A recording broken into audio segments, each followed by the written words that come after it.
Hello and welcome to Economic Divide with me, Kavita Wei. In this week's show, we will be looking at the economy of Myanmar and ascertain just how this nation, gripped by a political crisis, namely because of the coup, can economically survive with massive protests taking place. When it comes to Myanmar's economy, it is one of the least developed of the East Asia region and is basically agricultural. That means much of the population is engaged directly in that field. Nearly half of Myanmar's economy, meaning all large industrial enterprises like the banking system or foreign trade, was nationalized in 1962-63. Now, taking a look at this chart over here, this talks about how Myanmar's economy was affected by the coronavirus crisis along with the coup. You can see here where the dip occurs, that's the Q2 of the year 2020. GDP growth rates falling, even though it had the highest in Asia. When you take a look at the GDP for Myanmar, it doesn't have a chance of recuperating because the coup and the eventual crisis has now gripped the nation. Here, it talks about gas prices that Myanmar counted on revenues from that.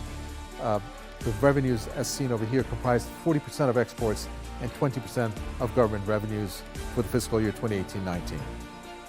Well, let's now take a look into our first report. It studies how Myanmar had formed a promising economy after a civilian government took power a little over a decade ago, and how the recent political crisis has affected the economy as a whole.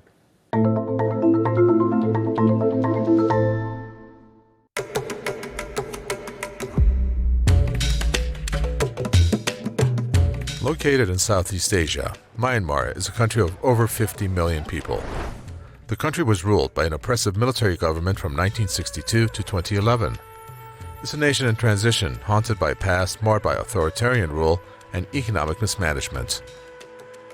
And although there was the process of democratization in Myanmar, it was a framework by which there is civilian government, but the military still had influence in the country. And they needed the influence because to protect their huge business and economic interests in Myanmar. However, the beginning of a democratic transition a decade ago made Myanmar's untapped potential available to foreign investors. Investors pumped money into telecommunications, infrastructure, manufacturing, and construction projects.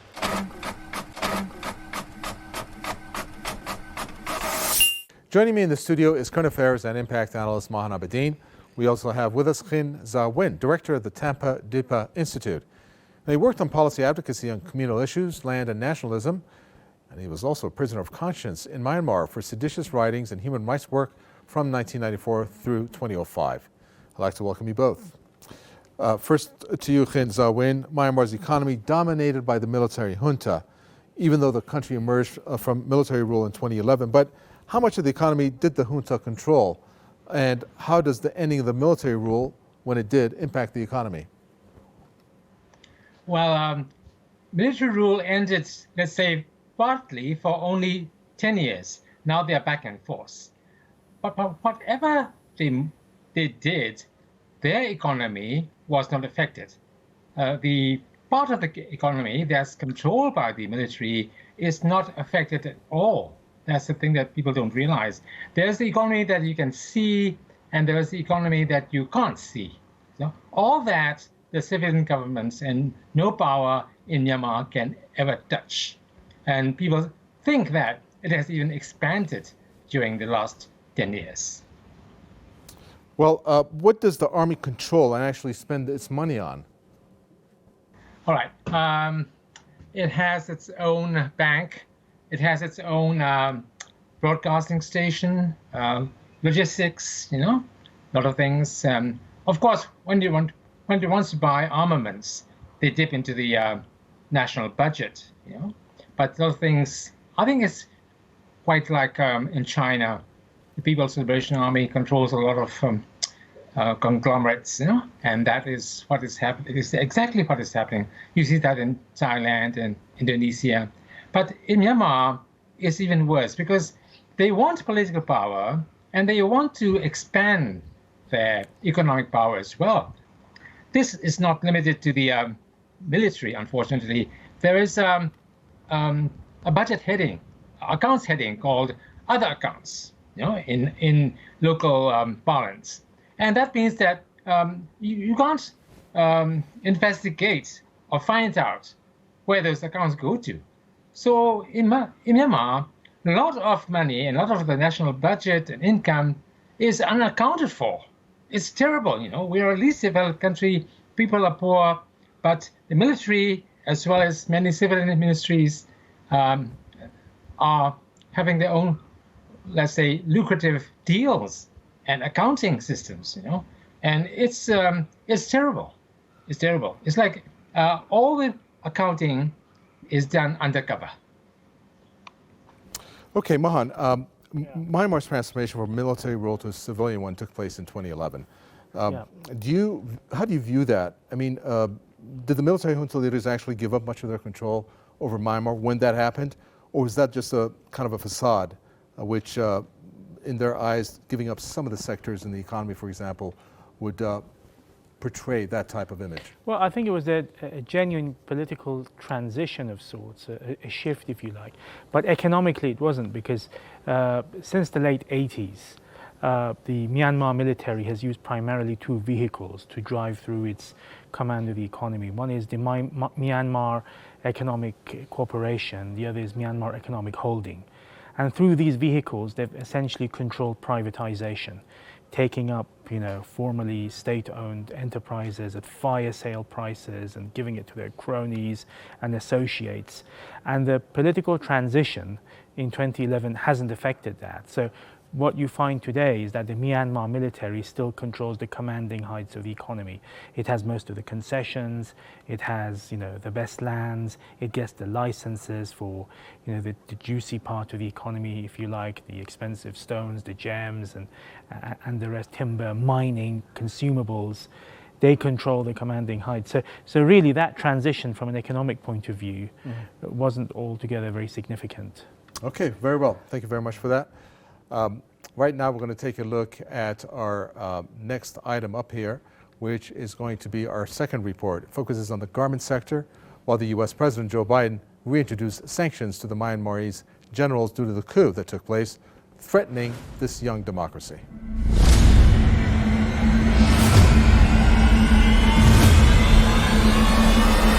Following the coup by Myanmar's junta, the U.S. President Joe Biden reimposed sanctions on military juntas, which were formally removed back in 2016.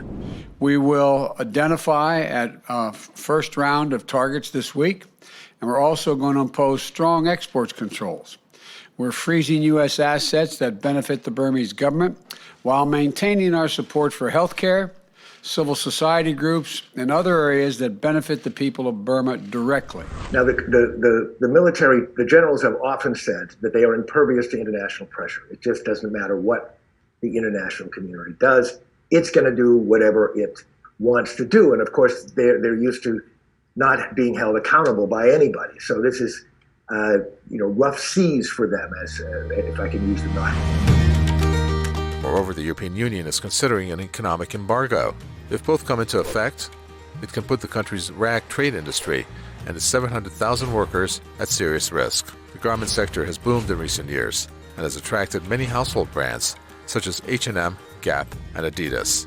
လောလောဆယ်မှာတော့မြန်မာထေချုပ်ကအလုပ်ခံထားမှုမှာဆိုရင်အကြီးမားဆုံးဖြစ်ပါတယ်။ရန်ကုန်တိုင်းတစ်ခုတည်းကိုပြောရင်ရန်ကုန်တိုင်းတစ်တိုင်းလုံးမှာရှိတဲ့လုပ်ငန်းတွေကနေလုပ်သားခန့်ထားမှုအားလုံးရဲ့80%ဟာထေချုပ်လုပ်ငန်းကနေပြီးအလုပ်ခန့်ထားမှုဖြစ်ပါတယ်။ International backlashes against the coup could discourage foreign investors from providing financial resources for Myanmar's companies. The seizure of power by the Myanmar military earlier this month constitutes a profound setback for the country after a decade of hard-won gains in its democratic transition. ต่อไปถ้าเรามีลูกเรามีครอบครัวลูกเราจะอยู่ยังไงในโอกาสนั้นๆซึ่งเขาไม่ให้โอกาสอะไรเลยนะคะเพราะฉะนั้นเราก็ตัดสินใจว่าเราจะตายที่ไหนก็ได้ซึ่งไม่ใช่ที่นั่นเราก็เลยตัดสินใจมาอยู่ชายแดนไทย As the more Myanmar democratized, the more engagement the West wanted with Myanmar in economic terms. Because Myanmar has huge economic potential. It is a fast-growing economy. So certainly there is interest from the West to invest and to trade with Myanmar. But it usually came with the process of democratization they would like to see taking place in Myanmar.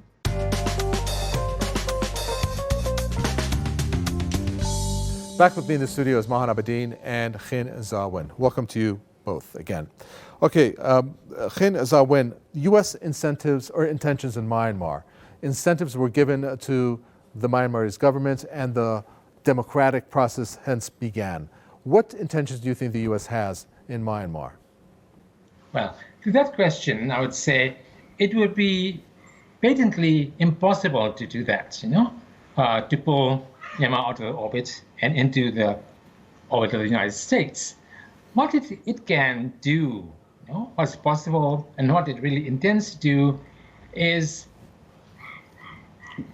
have Myanmar reduce its dependence on the Chinese economy, and make it diversify. Many American companies have come in, Coca-Cola, Chevrolet, and all that, but they are under a lot of congressional scrutiny, human rights and all that, and so they are kind of hampered. The previous American ambassador was trying very hard to go to Mandalay, that's in northern Myanmar, very close to China, and try to have American companies set up there or invest there.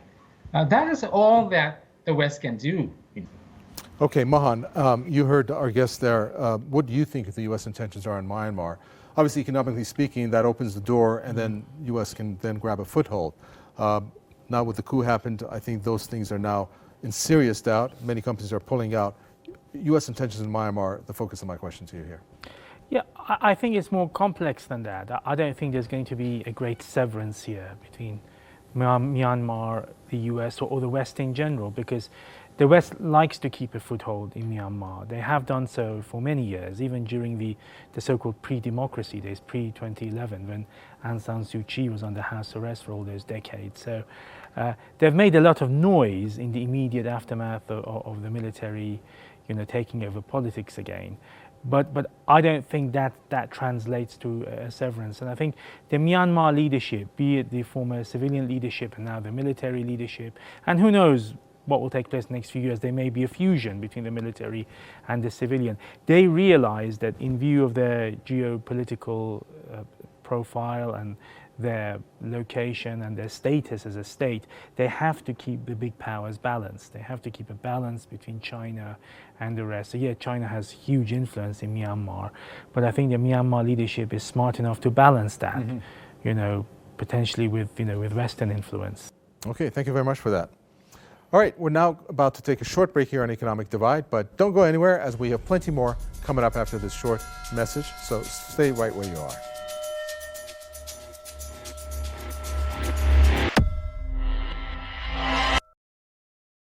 Welcome back to Economic Divide with me, Kaveh.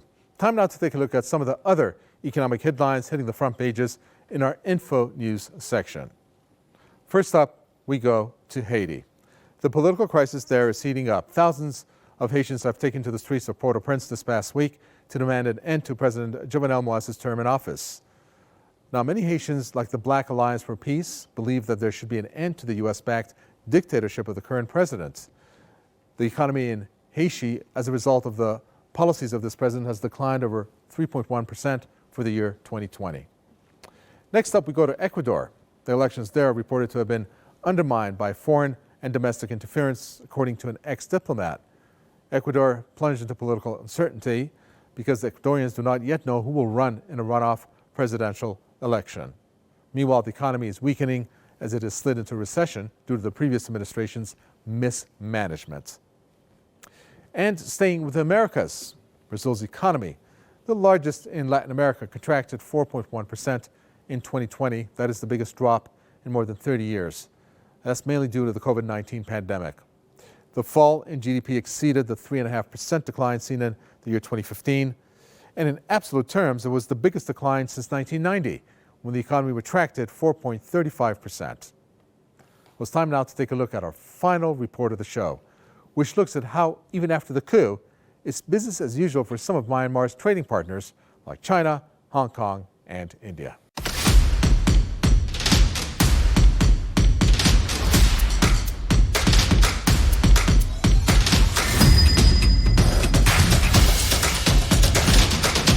The coup in Myanmar will push the country even further into China's arms as the country's biggest trading partner.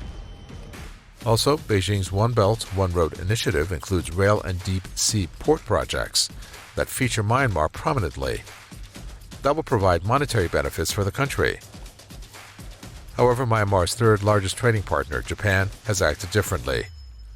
After the coup, Japanese car giant Suzuki suspended operations at its 2 Myanmar factories, which produced over 13,000 vehicles in 2019. That is while Suzuki has had operations in Myanmar since the year 1998, when the country was under the junta rule and was constructing a third production plant. Apparently, the only one celebrating the tumultuous financial situation is the military, with huge business interests including jade mining, construction, pharmaceuticals, manufacturing, insurance, tourism, and banking. The military in Myanmar holds a significant amount of control over the economy. They have huge business interests. In fact, you could legitimately say that they hold a business empire in Myanmar. So the Myanmar generals certainly have, the military, the generals, they have a lot of interest, economic and business interest in Myanmar.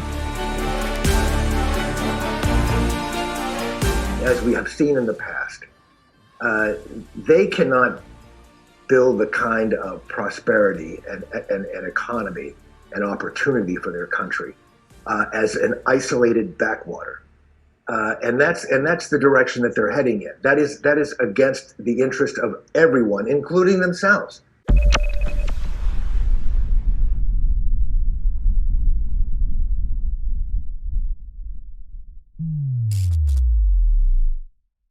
I'm pleased to welcome back one more time current affairs and impact analyst Mon Abedin and Khin Za Nguyen, the director of the Tampa Deepa Institute in Yangon. Gentlemen, welcome back.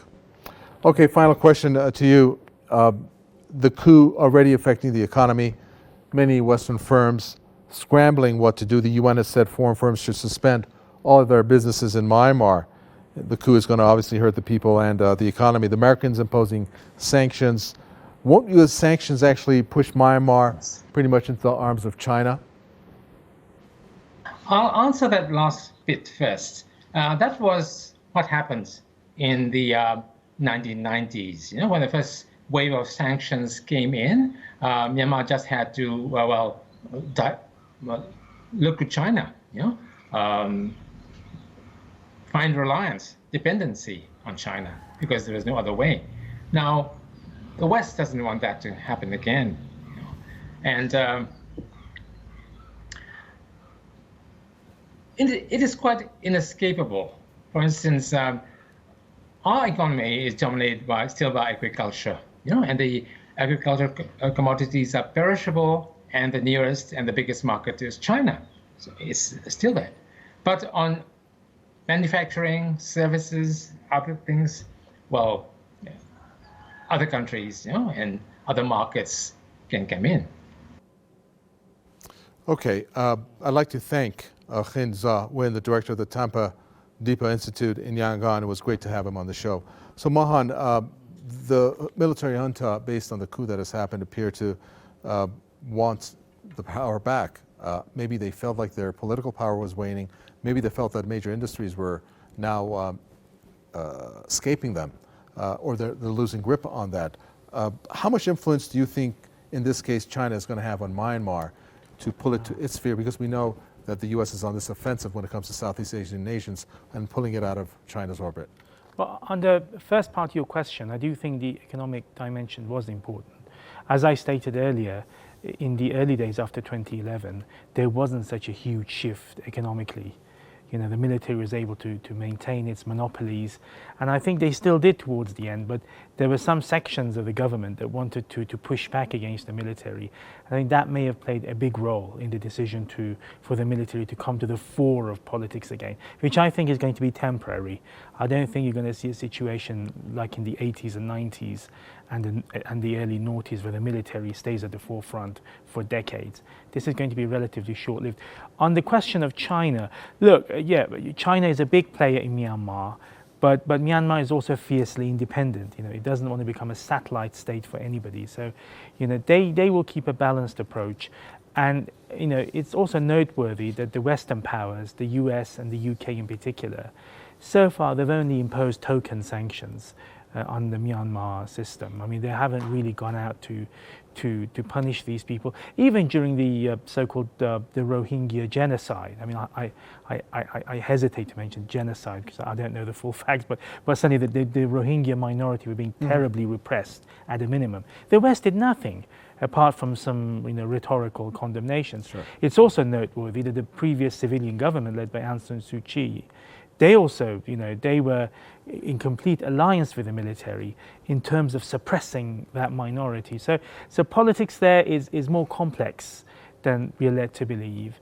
But I think above all, Myanmar is this very proud, fiercely independent country, and I think the military really has a grip there economically.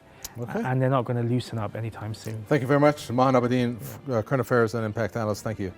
As usual, You're great welcome. To hear your thoughts. Thank you. And time now to take a look at 1,000 words.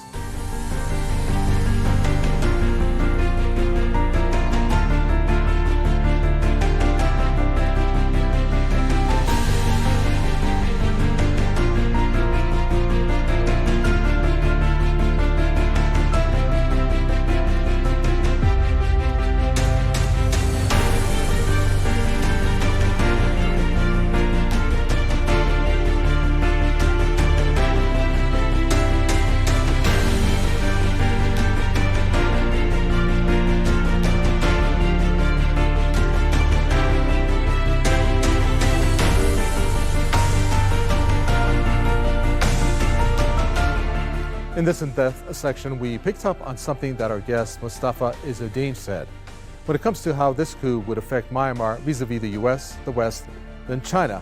An interesting point that came up by him, which may indicate why Myanmar may be of interest to the US. Our question to him was,